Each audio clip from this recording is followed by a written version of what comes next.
Welcome, everybody. John Zager. Good morning. Good morning, good morning, good morning. Let's see, it's 10:59. Heavily overcast. It's been raining intermittently. It's 40, and I don't think it was even supposed to get to 40 today. I thought it was supposed to stay in the 30s. Supposed to start raining about an hour ago again for the rest of the day. And looks like it's a little heavier over here on the west side over the Continental Divide there.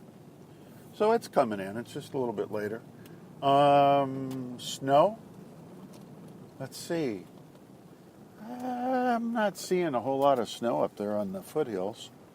I'm not seeing any. Although it's supposed to snow later today, tomorrow. Or was it Wednesday? I don't know. We got snow coming in. Sounds like the snow might be coming in down here on the bottom. So, kind of a wintry sort of thing going on. So I thought I'd do a podcast this morning on blocks. What's blocking you? Why do you have blocks to your success? Things of that nature. I wrote a blog on it early this morning. And pretty lengthy, pretty nice. You might want to go back and read that under johnzager.com. Just go to the blog page and you can read it. But I thought we'd talk about it a little bit this morning as a podcast. And I know I've got blocks. Well, hopefully not as many as I used to have, but I do have blocks. And wondering if you guys do, and if you understand what's going on and where they come from and how you get them and how you get rid of them. So, here's the deal. Blocks are things that are in your mind, in your thinking, that are actually in your subconscious. So you're not conscious of them. They're subconscious. They're not in your conscious thinking, right?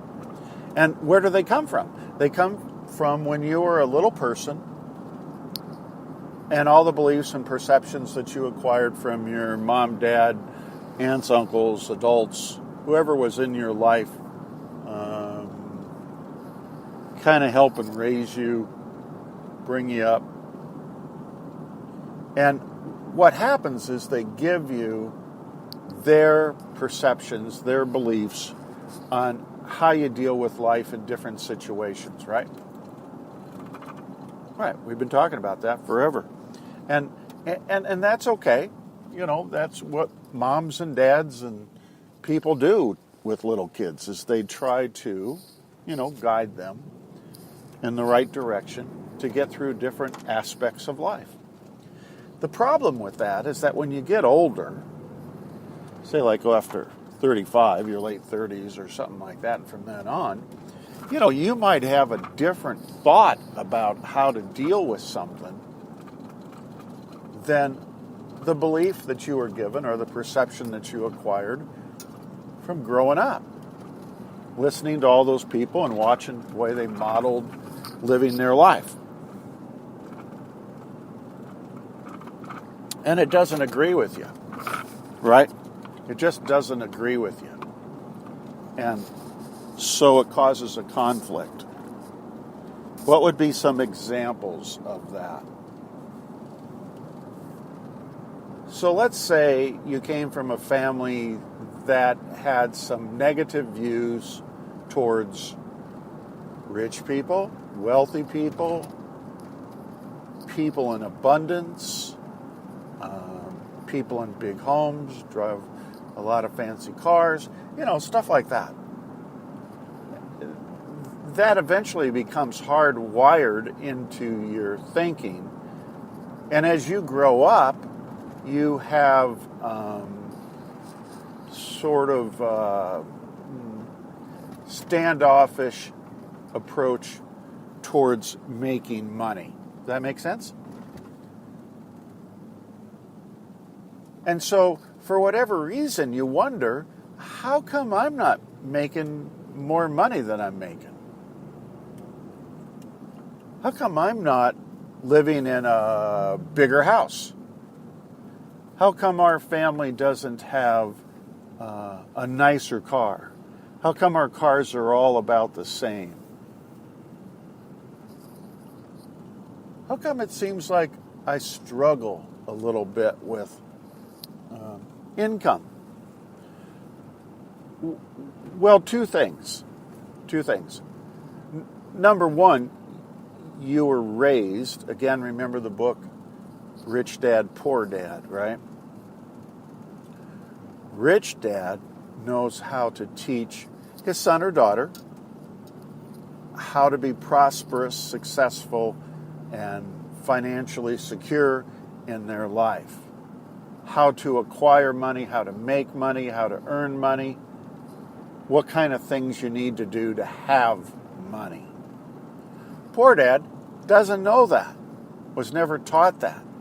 Great guy, just doesn't understand money and how to acquire it, make it, earn it, invest it, make more, so doesn't teach son or daughter, and son or daughter therefore goes on to live the rest of their life pretty much in lack or maybe middle class kind of thing. You have in your thinking, in your inner thoughts. Now, we're always talking neuroscience, so the stuff that I give you is factual information that has been repeated over and over again in order for it to be science, right? It has to come out the same way every time. Well, you arrive at, in an early age, a dollar amount that you feel is how much your worth, your self-worth is, financially, right? Now, how you get to that number, I'm not really sure of that. I would guess it has something to do with, you kind of know how much your mom and dad made each year. Did they ever tell you? Probably not, but you've kind of figured that out. You know what the neighbors make, and how they live. You know what your rich friends sort of say their parents make, and you kind of have an idea of that. And, but you start piecing together all this information about how much money people make, and you adjust it to what you think you deserve. All right. Now listen to this part. This is the interesting part. That ain't going to change. You might make a few dollars more and a few dollars less from here to here, job to job, depending on what's going on. But for the most part, you're going to be in that bracket. That's just the way it works. So based on Rich Dad, Poor Dad, what I just explained to you, you arrive at a dollar amount that you think your self-worth is financially, and that's the amount of money you seem to make most of your life. So, and of course the third thing is the beliefs and the perceptions that you get from your parents growing up and all that kind of stuff, and it helps substantiate the amount of money you believe that you're worth and due in your adult world. Did you get all that? Pretty simple kinds of stuff.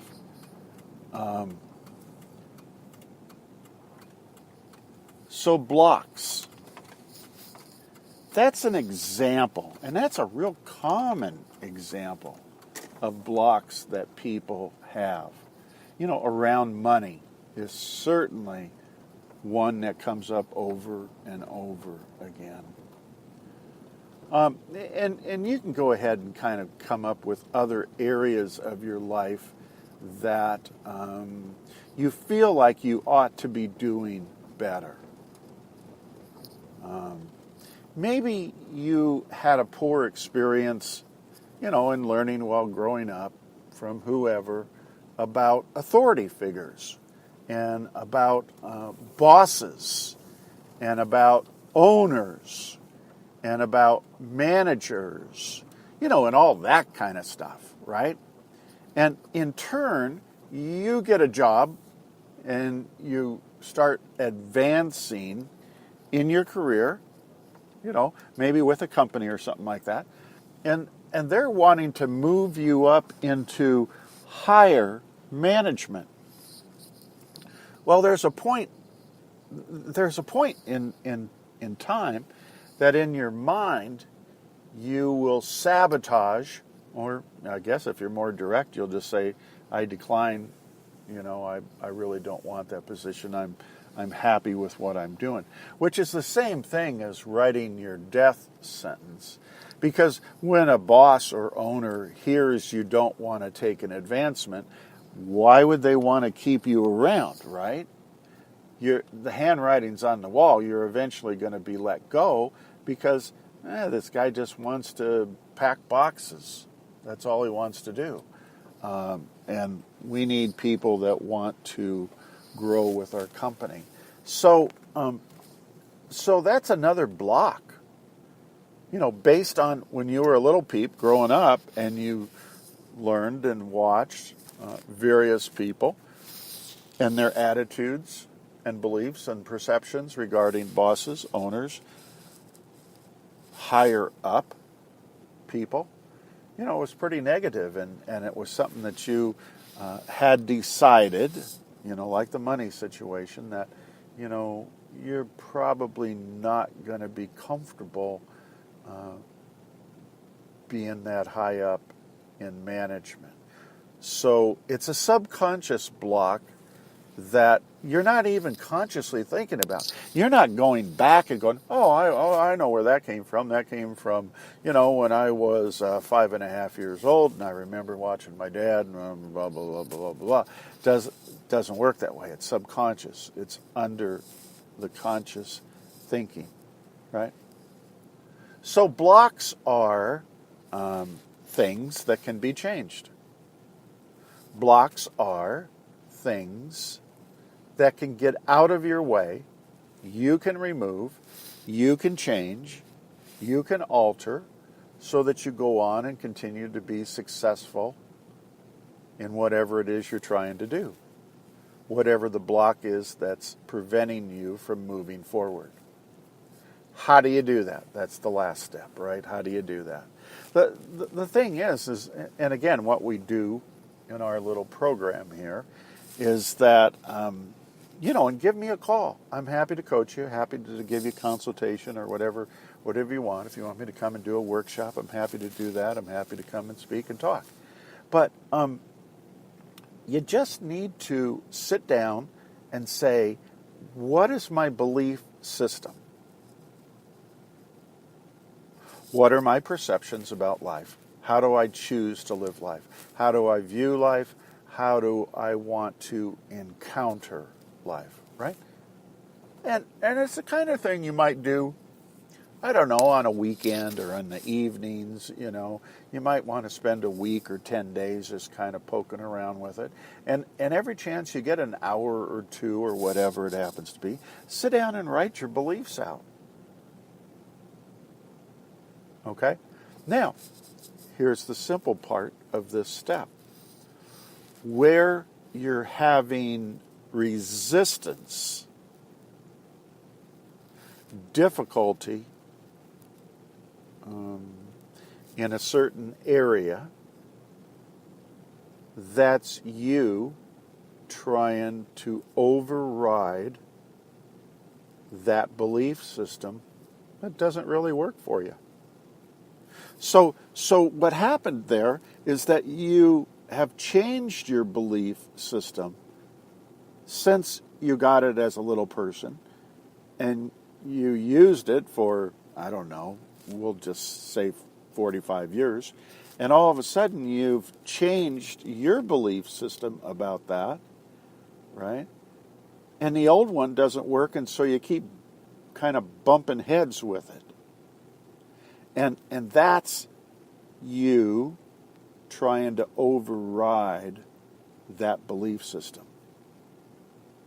So right there, that's a belief, whatever it is, I don't know what it is. Whatever that belief system is that you keep bumping into, you want to go back and say, I don't think that's working for me anymore. And I would like to change that. 2, I now believe whatever it is you now believe about that issue. Okay? So that's another part of making that change. Then how do you actually do that? You don't let any of the negative thinking about that old belief system come into your head. Right? I'm drinking in my thermos mug, I guess we're going to call this. Half of it is full of coffee, which is half and half. And the other half is green tea. You guys must wonder, is that guy nuts or what? Yes, I am. Thank you very much. But it's very good. So it's got the green tea in it, which is healthy for you. And it's got some coffee. It's half and half, so it's reduced caffeine. And it tastes really good. I like it. I actually do this quite a bit, but anyway. So the way you do it, you guys, is that you just don't allow the negative thinking of the old belief system to enter in. So now you start pruning apart the neuron connections, right? You've been doing that, working the program for a long time, and you're probably very good at it. And then you have to replace it with something that is your new belief system, so that you're not in conflict any longer. And you're not having that block. And you're now allowing yourself to move forward, progress, become more successful and achieve more. And, in that particular area that was difficult for you because of having the block. So 2 examples that we used this morning. One is money, which is a real common area. A lot of people have blocks to that for the various reasons that we talked about. And the other one is work and advancement in work and moving up and being more successful and getting higher up in management in the company. And a lot of people have blocks to that based on the things we just talked about as well. So blocks, very good topic. Probably need to spend a whole lot more time on it. And if you work this program of Dr. Joe's, it's one aspect that you're going to be working on quite a bit, because you're trying to change how you think, act, and feel, which is your personality, right? The old personality was used to and accustomed to that belief system that eventually became a block, which you now removed, and you put in your new belief system, which is your new personality, how you think, act, and feel. Very simple. God bless everybody. Take care of one another. Look forward to talking to you all again real soon. See you. Bye.